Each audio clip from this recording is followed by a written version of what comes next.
నమస్తే. కిరణ్ టీవీ భక్తికి స్వాగతం. నేను మీ స్వప్న.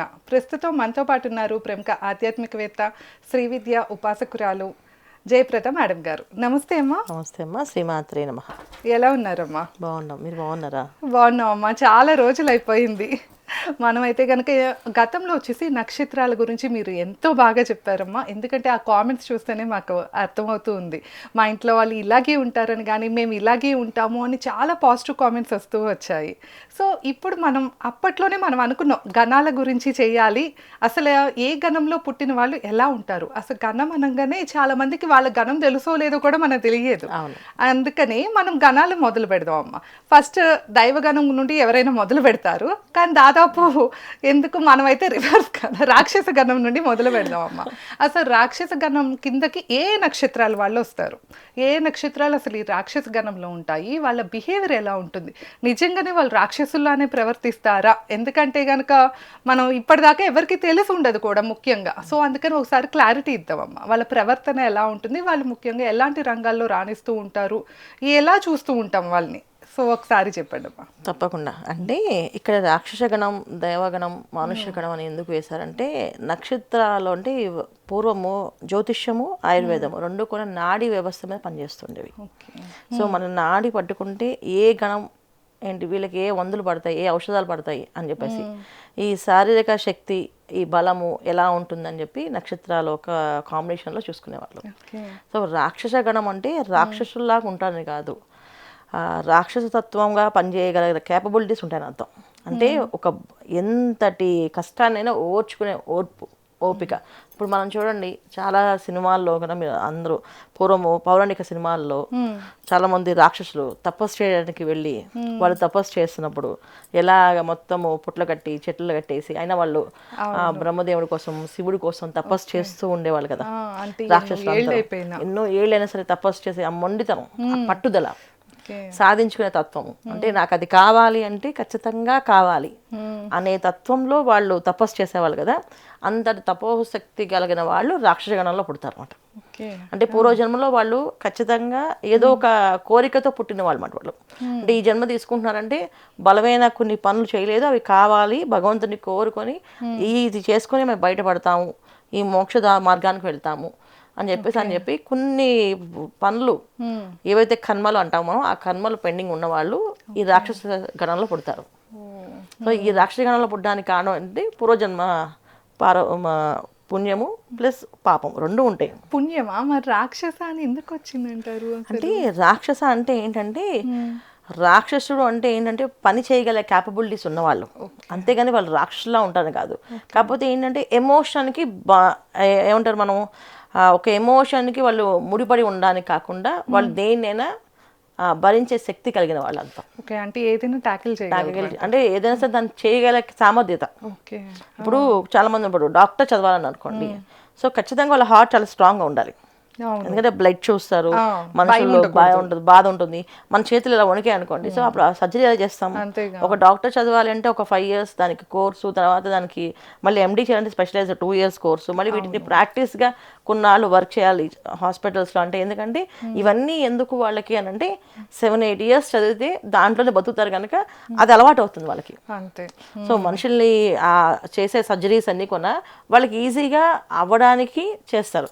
ఇప్పుడు మనమే ఇలా కట్టేది అనుకోండి, భయపడతాం, చేయి వణుకుతుంది అమ్మో అని చెప్పేసి. సో ఎవరైనా కట్టేస్తా అంటే కూడా నీకు తెలుసో తెలియదు, ఊరికే అది పడితే పెట్టకూడదు అని చెప్పి అంటాం, ఇన్ఫెక్షన్ వస్తా అని చెప్పి అంటాం. ఇలాగా ప్రతి దానికి పూర్వం శాస్త్రాలు, ఈ మొత్తము ఈ పౌరాణికమైన పద్యాలు ఉండేవి, దాంట్లోనే మన భాష అంతా ఉండేది. ఇప్పుడు మన జ్యోతిషం నేను చెప్తున్నాను, ఇవాళ తెలుగులో మాట్లాడుతున్నాను, దీనికి పద్యాల రూపంలోనే ఉంటుంది. సో గ్రంథంలో, సో దేవగణం గురించి ఒక గ్రంథంలో ఉన్న, మానుషగణం గురించి ఉన్న అవన్నీ పద్యాల రూపంలోనే ఉంటుంది. దాన్ని చదివి దాన్ని అర్థం చేసుకొని దాని తాత్పర్యాలు మళ్ళీ తెలుగులో రాసుకొని ఆ తెలుగున అచ్చు తెలుగులో ఉండేవి. దాని నుంచి నార్మల్ తెలుగు రావడానికి చాలా కాలం పట్టింది. ఇవన్నీ చేయడానికి ఓర్పు, సహనము, పట్టుదల, ఒక పని మీద శ్రద్ధ, ఆసక్తి ఉండాలంటే దానికి బలమైన దృఢ సంకల్పమైన మనస్తత్వం కావాలి. దానికి శరీరం కూడా సహకరించాలి. సో శరీరం సహకరించేది, మనస్సంకల్పం గట్టిగా ఉండేది, తత్వం ఉండేది రాక్షస గణం. ఓకే. సో రాక్షసుల్లాగా ఉండి పని చేయగలుగుతారు. అంటే వాళ్ళు ఏ ఎమోషన్ అయినా వాళ్ళు బ్యాలెన్స్ చేయగలుగుతారు. ఓకే. అంటే ఎమోషన్ లేదని కాదు అర్థం, ఇక్కడ ఎమోషన్ని బ్యాలెన్స్ చేయగలుగుతారు.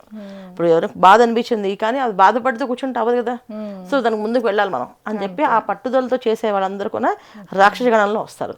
సో రాక్షస గణంలో పుట్టిన నక్షత్రాలు అన్నీ కూడా ఏంటంటే ఆ ఇంటికి వాళ్ళు పేరు ప్రఖ్యాతులు తెచ్చే వాళ్ళుగా ఉంటారు తప్ప ఇబ్బంది పెట్టే లక్షణాల్లో ఉండరు. పట్టుదలతో పని చేస్తారు, కృషి ఎక్కువ ఉంటుంది వాళ్ళకి, పని ఎక్కువ ఉంటుంది, కష్టం కూడా ఎక్కువ ఉంటుంది. సో రాక్షస గణం కదా అంటే ఏంటంటే ప్రారంభ కర్మలో గత జన్మలో వాళ్ళు చేసిన పాపం చాలా ఎక్కువగా ఉంటుంది, రుణం ఎక్కువగా ఉంటుంది. మనం పాపం అనేది దానికంటే రుణం అని చెప్పుకోవచ్చు. సో రుణం అనేది ఎక్కువగా ఉంటుంది. ఈ జన్మలో వాళ్ళు తీర్చవలసిన బాధ్యతలు ఎక్కువ ఉంటాయి. చూడండి చాలా మంది ఇళ్లలో ఒక ఇంటికి ఒక అబ్బాయి కష్టపడితే ఆ ఇంటిని బాధ సెటిల్ అవుతారు. అవును. ఈ అబ్బాయి ఎక్కడికో యూఎస్ వెళ్ళిపోయి, ఇప్పుడు ఈ కాలంలో చెప్పుకోవాలంటే యూఎస్లో వెళ్ళిపోయి అక్కడ డబ్బు సంపాదించి అక్కడ నుంచి డబ్బులు పంపిస్తుంటే ఇక్కడ తమ్ముళ్ళకో అన్నయ్యలకో తర్వాత చెల్లెళ్ళకో అందరికి సెటిల్మెంట్లు చేయడము, ఆ అప్పులను తీర్చడము, ఆ అప్పుల నుంచి బయటపడము, లేదా ఇక్కడ అప్పులు అసలు రూపాయి లేకుండా ఇక్కడ నుంచి వెళ్ళి అక్కడికి సంపాదించి ఇప్పుడు ఆస్తులు సంపాదించడము, ఇంట్లో అందరూ సెటిల్మెంట్ చేసిన తర్వాత పెళ్లి చేసుకుంటా అన్నము, లేదా పెళ్లి కూడా కాకపోవడము, పెళ్లి లేకుండా ఉండడం కూడా ఈ రాక్షస గణంలోనే వస్తారు. ఈ రాక్షస గణ నక్షత్రాలకి వివాహాలు కూడా అవ్వవు. ఓహో, ఓకే. అంటే వాళ్ళ కోసం అన్నా కూడా వాళ్ళ ఇంట్లో వాళ్ళ కోసం, వాళ్ళకి కావాల్సిన వాళ్ళ కోసం బతుకుతూ ఉంటారు. అంటే ఇక్కడ రుణం అంది ఓకే, అదంతా వాళ్ళ గతంలో చేసుకోవాల్సిన ఏవైతే ఉన్నాయో ఆ రుణానుబంధం అనేది ఎక్కువగా ఉంటుంది. ఈ రుణానుబంధం ఎక్కువగా ఉండే వాళ్ళందరూ కూడా రాక్షస గణంలో వస్తారు. అంతేగాని వాళ్ళు రాక్షసులు ప్రవర్తించారు వాళ్ళు. ఏ నక్షత్రాలు ఉన్నాయమ్మా ఈ గణం? ఈ నక్షత్రాలు మనం తీసుకుంటే కృత్తిక నక్షత్రము అండ్ రవి నక్షత్రం అండ్ అది మేషరాశిలో ఉంటుంది, వృషభ రాశిలో ఉంటుంది, చాలా కష్టపడతారు వాళ్ళు. తర్వాత ఆశ్లేష నక్షత్రం కర్కాటక రాశిలో ఉంటుంది. వాళ్ళంతా పన్ని రాక్షసులు ఇంకొకరు ఉంటారు. ఆశ్లేష నక్షత్రం మహా పని చేస్తారు, మామూలు పని కాదు. వాళ్ళు తెలియట్లు కానీ వాళ్ళ ఆలోచన విధానం కానీ వాళ్ళు చేసే విధానం పని కానీ వాళ్ళ తీరు కానీ అసలు ఆ స్టైల్ కానీ ఎవరికి రాదు, అంత స్ట్రాంగ్ గా చేస్తారు. మళ్ళీ ఆశ్లేష నక్షత్రం. తర్వాత మకా నక్షత్రం అంటే వీళ్ళు పితృదేవతల ఒక అనుగ్రహంతో పుట్టినవాడు ఈ నక్షత్రం. సో అంటే పితృదేవతలు అంటే వాళ్ళ వంశంలో ఎక్కడో తరతరాల్లో ఏదో ఒక లోటు ఉండిపోయింది, ఆ లోటు పూడ్చడానికి పుడతారు అన్నమాట వీళ్ళు. సో ఆ కార్యక్రమం అంటూ ఏదో ఆగిపోయింది, అది అక్కడి నుంచి చేయడం అనేది చేపిస్తారు వీళ్ళు వచ్చిన తర్వాత. అలా వీళ్ళు తర్వాత విశాఖ నక్షత్రం, తర్వాత మూల నక్షత్రం, జ్యేష్ఠ నక్షత్రం, ధనిష్ట నక్షత్రం, శతభిష నక్షత్రం. ఈ నక్షత్రాలన్నీ కూడా రాక్షస గణాల కింద వస్తాయి. శతభిష నక్షత్రం రాహు నక్షత్రం, ఇది కుంభరాశిలో ఉంటుంది. ఇంట్లో ఫ్యామిలీస్ కి అందరినీ బాండింగ్ లో పెట్టడం కానీ, ఒక ఫ్యామిలీగా ఉండడం కానీ, టుగెదర్ గా కలిసి ఉండడం కానీ, అసలు అందరినీ కలిపి ఉంచడం కానీ, కలిసి ఉండడం అనే మాటల్లో వీళ్ళు మాట్లాడినట్టుగా ఎవరు మాట్లాడరు, అంత స్ట్రాంగ్ మాట్లాడతారు. ఇలా ప్రతి ఒక్క కాంబినేషన్స్ కూడా నక్షత్రాలన్నీ కూడా చాలా పవర్ఫుల్ నక్షత్రాలు ఈ 9 నక్షత్రాలు. అమ్మ, జనరల్గా మనం కొన్ని అపోహలు వింటూ ఉంటాం. ఆశ్లేష ఒకటి, మూల ఒకటి, జ్యేష్ఠ ఒకటి, నక్షత్రాల మీద కొన్ని రకాల అపోహలు ఉంటూ ఉంటాయి. అలాంటివి అంటే నిజమవుతాయా? అంటే ఇది ఉమ్మడి కుటుంబాల్లో వెళ్ళినప్పుడు ఏమవుతుందంటే, ఉమ్మడి కుటుంబాల్లో ఉండేటప్పుడు పూర్వకాలంలో మూల నక్షత్రం వాళ్ళని చేసుకుంటే అత్తగారికి ముప్పు ఉంటుంది అంటారు. అవును అని చెప్పేసి అది ఉమ్మడి ఫ్యామిలీస్ లో జాతకాలు చూసేవాళ్ళు కాదు. మామూలుగా కుటుంబము ఒక ఇంటి ఇల్లాలను చూసి ఆ ఇంట్లో పిల్లలు తెచ్చుకునేవాళ్ళు. ఈ ఇంటి ఇల్లాలు చాలా పద్ధతిగా సాంప్రదాయంగా ఉంటుంది, అన్ని పనులు చక్కగా జాగ్రత్తగా చేసుకుంటుంది, భర్తని చాలా ప్రేమగా గౌరవిస్తుందని ఆవిడ కూతుర్ని మన ఇంటికి తెచ్చుకుందాం అని చెప్పేసి పెళ్లి చేసుకునేవాళ్ళు. అలాగే ఇంటి యజమాని చూసి కొడుకుని అక్కడ అమ్మాయిని పంపించేవాళ్ళు. ఎందుకంటే ఆ ఇంట్లో మనిషి పద్ధతి, ఏ చెడు అలవాట్లు లేవు, దురలవాట్లు లేవు, చాలా మంచి మనిషి, ఆయన కొడుకు కనుక ఖచ్చితంగా అలవాట్లు ఉంటాయి, అలా ఇచ్చి పెళ్లి చేస్తారు. అలా చేసేసినప్పుడు ఏమైందంటే ఒక్కొక్కసారి జాతకాల కలవక, ఒక్కొక్కసారి పెళ్ళి వచ్చిన వేళ విశేషం, గొడ్డొచ్చిన వేళ విశేషం అని చెప్పేసి కొన్ని ఇబ్బందులు పడుతుంటాయి కదా. ఎప్పుడైతే జాతకాలు పొందడం చూడకుండా పెళ్లి చేసేవారో అప్పుడు కొన్ని పడ్డారు. అలా పడేటప్పుడు ఏంటంటే మిగతా వాళ్ళందరితో భయపడి వెనక్కి వచ్చేస్తారు. ఇప్పుడు ఈ మూల నక్షత్రం కానీ, మీకు ఆశ్లేష నక్షత్రం కానీ, విశాఖ నక్షత్రం వల్ల మాత్రం ఆడపిల్లలు చాలా స్ట్రాంగ్ గా ఉంటారు. ఏదో అదేదో విరిగిపోయిందనో, ఇది తుమ్మిందనో, తగ్గిందనో వాళ్ళు వెనక్కి పట్టించుకోరు, చాలా స్ట్రాంగ్ గా మాట్లాడతారు. పైగా వాళ్ళు మాట్లాడే విధానం కూడా ఎలా ఉంటుంది అంటే ఎదుటి వాళ్ళని కన్విన్స్ చేసే విధంగా ఉంటుంది. ఈ కన్విన్స్ చేసే విధానాన్ని పూర్వకాలంలో ఒప్పుకునే వాళ్ళు కాదు కనుక, ఆడవాళ్ళు అలా మాట్లాడడం ఒప్పుకునే వాళ్ళు కాదు కనుక వీళ్ళని పెళ్లి చేసుకోకూడదు. ఓహో, అది అంటే ఎదిరిస్తే నచ్చదు. పూర్వం అలా ఉండేది కాదు కదా. పూర్వం ఆడవాళ్ళు కనీసం తలెత్తి మాట్లాడే అంత స్వేచ్ఛ లేదు కదా. ఇంటి యజమాని మాట్లాడాలి, ఆవిడ ఏదైనా తలుపుచాటుగా మాట్లాడాలి, ఈ రూల్స్ ఉండేవి అప్పుడు. ఈ రూల్స్ ఉన్నప్పుడు ఈ రూల్స్ కి అప్పుడు వ్యతిరేకంగా వీళ్ళు ఉండేవాళ్ళు. ఓకే. ఈ నక్షత్రం వాళ్ళు. ఇప్పుడు మూల నక్షత్రం తీసుకోండి, అలాగే విశాఖ నక్షత్రం తీసుకోండి, ఆశ్లేష నక్షత్రం, ఈ ముగ్గురు అమ్మాయిలు దానికి వ్యతిరేకత. అంటే స్ట్రాంగ్ గా చాలా ఉండాలి. స్ట్రాంగ్ చెప్పేవాళ్ళు సమాధానం. ఇప్పుడు అలా అనుకుంటే ఎలా, ఇలా కాదు ఇలా అనుకోవాలి కదా మీరు, ఇది కూడా ఆలోచించాలి కదా, ఈ విషయం కూడా ఆలోచించాలి. అన్ని కోణాలు ఆలోచించినప్పటికీ ఆ కోణాలు వీళ్ళకి నచ్చేవి కాదు. అదన్నమాట. అంటే పూర్వకాలంలో నచ్చేవి కాదు. అంతే. ఇప్పుడు మనకు చాలా వరకు 50 ఏళ్ల కిందటి వరకు ఆడవాళ్ళు ఉద్యోగాలకి అవును. చాలా కష్టపడి ఇంట్లో నుంచి వెళ్ళేటప్పుడు ఆ ఇంటి యజమాని, తర్వాత అత్తగారు మామగారు అందరూ ఒప్పుకుని ఆ విధంగా వాళ్ళ టైంకి టెన్షన్గా ఇంటికి వచ్చేసేవాళ్ళు కదా. ఒకవేళ ఏదైనా బస్సు మిస్ అయినా ఏదైనా ఆలస్యమైనా చాలా కంగారు పడి కాలు చేతులు వణికే వాళ్ళకి. అవునవును. అది 50 ఏళ్ల కిందట.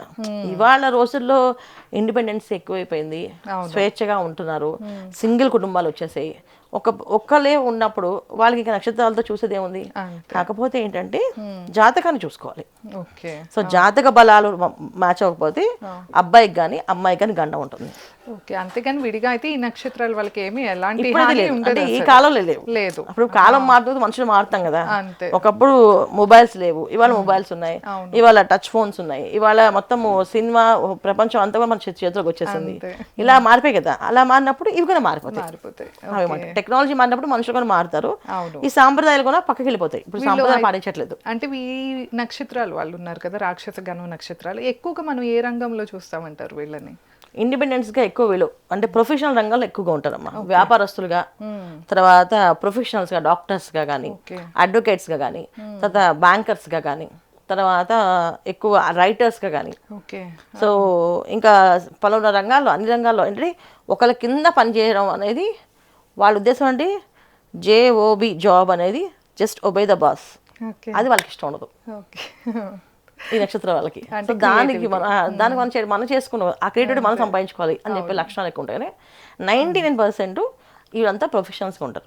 ఏదో 1% ఇక జాతకాలు బలాలు కొన్ని, ఇప్పుడు నక్షత్రం ఒకటే కాదు కదా కదా. ఇక్కడ, జాతక లగ్నాలు మ్యాచ్ అవ్వకపోతే ఉద్యోగాల్లో ఉండిపోవడము, పేరులో బలం లేకపోతే పైకి రాకపోవడము, ఇవన్నీ జరుగుతాయి. సో పేరు బలం చూసుకోవాలి, జాతక బలం చూసుకోవాలి, అవన్నీ చూసుకున్నాక ఇవి చూసుకోవాలి. కానీ నక్షత్ర వైజ్గా అయితే చాలా మంచి నక్షత్రాలే, ఏమి ఇబ్బంది పడక్కలేదు, భయపడక్కలేదు. సో రాక్షస అంత బలం ఉంటుంది వీళ్ళకి, అంతేగాని రాక్షసులు కాదు వీళ్ళు. అంతే. సో ఈ పిల్లలు ఎవరైనా కనుక ఈ గణాల్లో ఉంటే వాళ్ళ పేరెంట్స్ అయితే కనుక హ్యాపీగా ఫీల్ అవ్వచ్చు. వాళ్ళు ముందుగా చదివించవచ్చు హ్యాపీగా. అవును. అంటే వాళ్ళు ఎలాగో సాధిస్తారు కనుక ఆ ఫోకస్ అంతా పెట్టేలాగా సో వీళ్ళు కొంచెం హెల్ప్ చేస్తే సరిపోతుంది. చాలా బాగుంటుంది. సో విన్నారు కదా రాక్షస గణం, అలాగే దానికి సంబంధించిన నక్షత్రాల గురించి మేడం అయితే చాలా క్లియర్ గా తెలియజేశారు. ఎవరైనా జాతకం చూపించుకోవాలి అంటే స్క్రీన్ పైన స్క్రోల్ అయ్యే నెంబర్ కి తప్పకుండా కాంటాక్ట్ అవ్వచ్చు. ధన్యవాదాలు.